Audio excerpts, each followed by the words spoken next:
ministering are happening all the time. It's every day where we see ministry. It can be a neighbor taking a rubbish bin. It can be inviting someone to go together to the waterfall or go swimming. Ministering is happening all the time.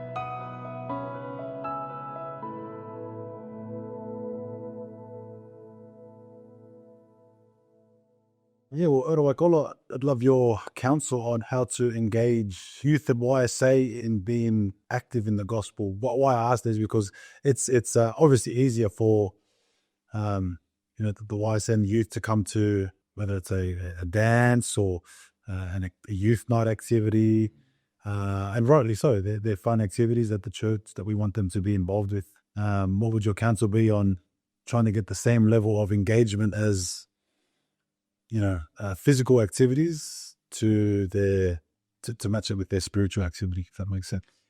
I think that's a wonderful question that we need to all be asking ourselves. I hope that every activity that we do in the world, every activity that we do in the stake, that we will always ask, what are the spiritual returns of this activity?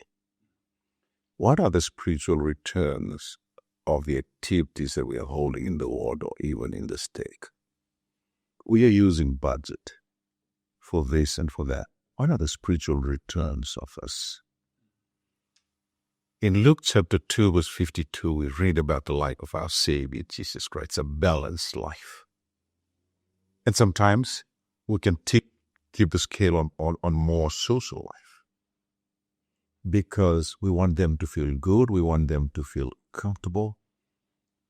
But again, what's the purpose of a plan of salvation?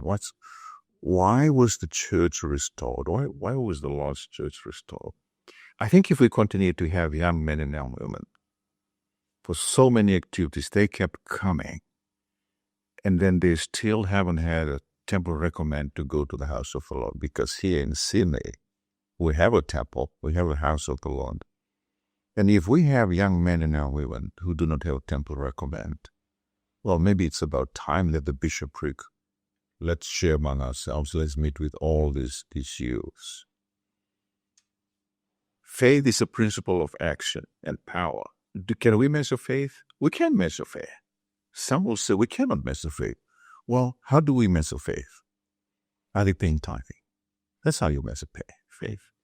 Do they have temple recommend? That's how we measure faith. If you want to see faithfulness of a particular word or particular stake, you look at full-time pairs. Because it's not about money. It's about faith. It's always about faith. And when it's always about faith in Jesus Christ, that's how we can measure. For those who are struggling with finance, no, my priority is to pay an honest and faithful tithe. Now, young single adult and youth, and they come from very different backgrounds. Some of them, that's the only time that they will hear about a prayer, because it's not happening at home. We don't judge members of the church, we don't judge the family, but we've got to, in your mind, that's how we've got to be very sensitive about things. And sometimes as a bishop, the most meaningful time that you can spend with the youth or young single adult, sometimes it's not in the bishop's office.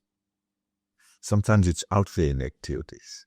Sometimes you're sitting together. Sometimes you are hiking when you are with a young man or a young woman or a young single adult, and you're having a conversation like what we are doing now.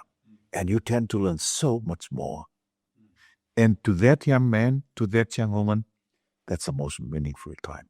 For him or for her, look at my leader. Look at my bishop. Look at members of the bishopric, the time that they spend with me. Those are unforgettable moments to them. Thank you. So that's really the one by one that we talked about in the area of focus. Yeah, that's awesome. Thank you.